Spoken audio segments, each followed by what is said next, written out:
Romance in house. कहानी की शुरुआत हमारी मेन लीड को दिखाते हुए होती है, जिसका नाम मीरेई है। मीरेई समुद्र के पास वाली ब्रिज पर सुबह सुबह जॉगिंग कर रही थी। तभी वो सामने से कुछ थके हुए एम्प्लॉयज को आता देखती है। मीरेई रुक जाती है और कहती है कुछ तो गड़बड़ है। तभी उसे आवाज आती है, उठ जाओ मीरेई। यानी मीरेई सपना देख रही थी। वो जागती है और टाइम देखती है। उसे लेट हो गया था। मीरेई की मॉम उसके बालों पर ड्राई शैम्पू करती है और कहती है आज नहाओ मत। मीरेई तुरंत रेडी होकर नीचे आती है, मगर उसकी कार के सामने किसी और की कार पार्क होती है। इस वजह से उसे बस से जाना पड़ता है। बस के धक्के खाते हुए मीरेई पहुंच जाती है। वो J+ में काम करती थी। कुछ देर बाद मीरेई की मॉम एयोन भी अपने काम पर जाने के लिए निकल जाती है। वही जिस विला में ये लोग रेंट पर रहा करते थे, कोई उसके ओनर का दरवाजा खटखटाता है। ओनर कहता है मैंने तुम्हें पहले भी कहा है, मैं ये विला नहीं बेचूंगा, जाओ यहाँ से। मगर वो आदमी जबरदस्ती अंदर आ जाता है। वहीं ऑफिस में मीरेई की एक कलीग उसका फेस देखती है। वो कहती है क्या तुम बीमार हो, तुम ठीक नहीं लग रही। मीरेई कहती है मैं रात में सही से सोई नहीं। तभी एक एम्प्लॉय को कॉल आता है। वो सभी से कहता है 10 मिनट में CEO आ रहे हैं सीक्रेट इंस्पेक्शन के लिए, सभी नीचे चलो। सारे एम्प्लॉयज तुरंत नीचे आते हैं। वहीं CEO भी बिल्डिंग के अंदर आ जाता है। मीरेई किसी को मैसेज करके कहती है सीक्रेट इंस्पेक्शन हो रहा है, रेडी हो जाओ।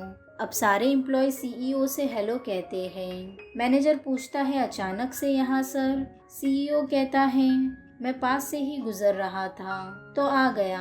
अब वो एक शॉप पर रुकता है। वो कहता है ये लाइव क्रैब की शॉप है ना, तो क्रैब हिल क्यों नहीं रहे। शॉपकीपर कहती है शायद क्रैब बीमार है। वो क्रैब को हाथ में उठाती है तो वो हिलने लगता है। CEO कहता है मतलब कस्टमर्स क्रैब उठा कर देखेंगे। फिर वो फ्रूट, वेजिटेबल और मीट सेक्शन में जाता है और सभी चीजों में कोई ना कोई प्रॉब्लम निकालता है। अगला सेक्शन मीरेई का होता है, जो राइस केक का है। CEO देखता है उस शॉप के पास काफी बच्चे खड़े हैं। शॉपकीपर और कोई नहीं मीरेई की मॉम ही होती है। CEO मीरेई से कहता है ये क्या हो रहा है। वो कहती है मैंने ही इसे ये करने कहा था। बच्चों को राइस केक खाता हुआ देख उनकी मॉम ये जरूर खरीदेंगी, और अगर वो नहीं आई तो बच्चे उन्हें यहाँ तक ले आएंगे। और ऐसा ही होता है। बहुत से कस्टमर्स वो राइस केक खरीद लेते हैं, जिससे CEO मीरेई से बहुत खुश होता है। वो उससे उसका नाम पूछता है और ये भी देखता है कि राइस केक के साथ शॉपकीपर और भी चीजें बेच रही है। मीरेई CEO से कहती है इसकी वजह से हमारी राइस केक की सेल में काफी प्रॉफिट हुआ है। मीरेई और एयोन बहुत खुश होते हैं, मगर कुछ ही देर में मीरेई को चक्कर आने लगती है। वो बहुत कोशिश कर रही थी कि वो CEO के सामने बेहोश ना हो जाए। CEO सभी को मोटिवेशन वर्ड्स कहकर जैसे ही वहां से जाता है, वैसे ही मीरेई चक्कर आकर गिर जाती है। सभी एम्प्लॉयज बहुत डर जाते हैं। एयोन भी उनकी आवाज सुनती है, मगर उसे कुछ समझ नहीं आता। मगर वो कस्टमर में बिजी हो जाती है। कुछ देर बाद एक लड़का मीरेई को भागते हुए हॉस्पिटल ले आता है। वह आंखें खोलती है तो देखती है जिसकी पीठ पर वो है, वो आदमी बहुत हैंडसम है, उसकी बॉडी अच्छी है। ये सब सोचकर वो मुस्कुराती है और वापस बेहोश हो जाती है। वही स्टोर पर एयोन को कॉल आता है, जिसके बाद वो बहुत डर जाती है। हॉस्पिटल में मीरेई को होश आता है। वो उठने ही वाली होती है, तभी वो हैंडसम लड़का कहता है लेटी रहो, डॉक्टर ने कहा है तुम स्ट्रेस से बेहोश हुई थी। मीरेई कहती है तुम कौन हो। वो बताता है वो J+ में सिक्योरिटी की नौकरी कर रहा है। मीरेई उसे शुक्रिया कहती है और डॉक्टर को आवाज देते हुए उठने जाती है, मगर वो लड़का उसे वापस लेटा देता है और कहता है ग्लूकोज पूरा लगने तक तुम लेटी रहो। मीरेई कहती है शुक्रिया, तुमने मदद की, मगर आगे मैं संभाल लूंगी, पर तुम मुझे छोड़कर गए क्यों नहीं। वो लड़का कहता है तुम्हारे ब्लड की वजह से IV में प्रॉब्लम हो रही थी, तो नर्स ने मुझे यहाँ रुकने कहा था। मीरेई कहती है ठीक है। फिर वो लड़का वहाँ से जाने लगता है। वो मीरेई से कहता है अपनी हेल्थ का ख्याल रखना और चले जाता है। तभी मीरेई को उसकी मॉम का कॉल आता है। वो कहती है हमारे घर में आग लग गई है, ये सुनकर मिरेई डर जाती है। वो भागते हुए हॉस्पिटल के बाहर जाती है। नर्स कहती है आपने बिल नहीं भरा, मगर मिरेई बिना सुने चले जाती है। अब कुछ देर बाद एयोन और मिरेई घर के पास पहुंचते हैं। उन्हें याद आता है उनके घर का एक मेंबर तो घर में ही है। वो लोग अंदर जाने की कोशिश करते हैं, मगर फायर ब्रिगेड उन्हें जाने नहीं देती। तभी हियोन उन्हें आवाज देता है, जो मिरेई का भाई है। मगर एयोन और मिरेई को तो हियोन से ज्यादा अपने कुत्ते की फिक्र हो रही थी। वो अपने कुत्ते को लेकर सहलाने लगते हैं। एयोन सभी से पूछती है क्या सभी नीचे आ गए। उसे पता चलता है लैंडलॉर्ड अभी तक नहीं आए और आग लैंडलॉर्ड के ही अपार्टमेंट में लगी थी। तभी सब देखते हैं लैंडलॉर्ड की बॉडी को कपड़े से ढककर एम्बुलेंस में रखा जा रहा है और उनकी मौत हो चुकी है। ये देखकर सभी बहुत डर जाते हैं। अब कुछ देर बाद एयोन और बिल्डिंग के कुछ लोग बैठे होते हैं। वो सोचते हैं आग कैसे लगी होगी। एयोन कहती है लैंडलॉर्ड और उनका घर दोनों पूरा जल चुका है। ये तो अब पता नहीं लगेगा आग कैसे लगी थी। योन कहता है ये थोड़ा अजीब नहीं है। अगर आग स्टोव या शॉर्ट सर्किट से लगी होती तो पूरी बिल्डिंग में लगती और आग दिन के समय लगी थी, जब आधे से ज्यादा लोग बाहर थे और सिर्फ लैंडलॉर्ड का ही रूम क्यों जला। मेरे हिसाब से ये किसी ने किया है, पैसों के लिए, दुश्मनी से, या फिर पैसों से हुई दुश्मनी से। ये सुनकर सभी शांत हो जाते हैं, पर तभी एयोन और जियोंग जोर से हंसने लगते हैं। उन्हें लगता है योक कोई ड्रामे की कहानी सुना रहा है। उन्हें बिल्कुल भरोसा नहीं होता। तभी जियोंग को किसी का कॉल आता है। वो बताती है रियल एस्टेट एजेंसी से कॉल आया था, अब हमारा न्यू लैंडलॉर्ड है।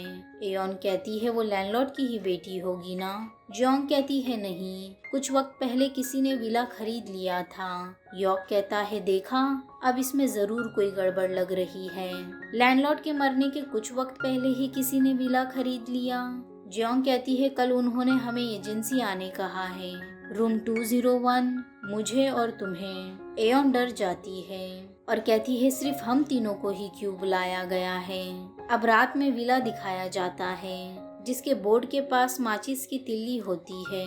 अब अगले दिन मिरेई अपने ऑफिस कलीग के साथ होती है, जहां मैनेजर एम्प्लॉय की शादी होने पर उसे कांग्रेट्स करता है।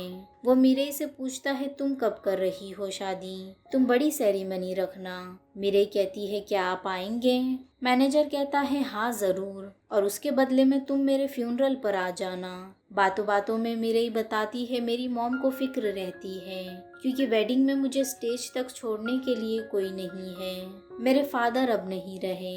वहीं जियोंग एयोंग को कॉल करती है। एयोंग पूछती है कैसा दिखता है न्यू लैंडलॉर्ड। वो बताती है नॉर्मल मिडिल एज का है और उसने विला खरीदने के लिए 2 बिलियन पूरे कैश दिए थे। ये सुनकर एयोंग भी हैरान हो जाती है। एयोंग कहती है हम डरेंगे नहीं, एजेंसी जाएंगे और उनसे भीख मांगेंगे। वहीं मिरेई को हियोन का कॉल आता है। वो कहता है इस वीकेंड तुम फ्री हो ना, फादर की डेथ एनिवर्सरी है। मिरेई कहती है नहीं मैं बिजी हूँ। उसे याद आता है कुछ साल पहले उसने अपने पापा का सामान घर के बाहर कर दिया था। वो कहती है अब से मेरे कोई पापा नहीं, मेरे लिए मेरे पापा मर चुके हैं। और फिर कुछ साल बाद उन्हें न्यूज़ से पता चलता है उसके पापा की डेथ हो चुकी है। हियोन आंटी को कॉल करता है। उसकी आंटी बताती है तुम्हारे डैड अब नहीं रहे। ये सुनकर एयोंग बहुत रोती है। रात में वो अकेली बैठी होती है। वो कहती है मैंने तुमसे कहा था हम एक दूसरे से कभी नहीं मिलेंगे, मगर तुम्हें जिंदा रहना चाहिए था।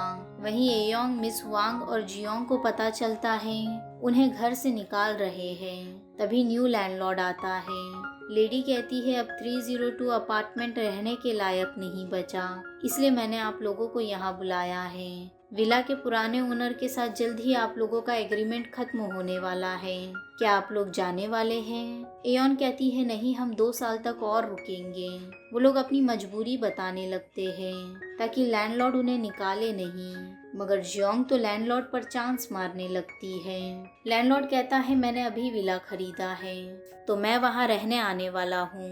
तुम तीनों में से एक को अपार्टमेंट खाली करना होगा। कुछ देर बाद एयोन घर में होती है। वो बहुत परेशान थी।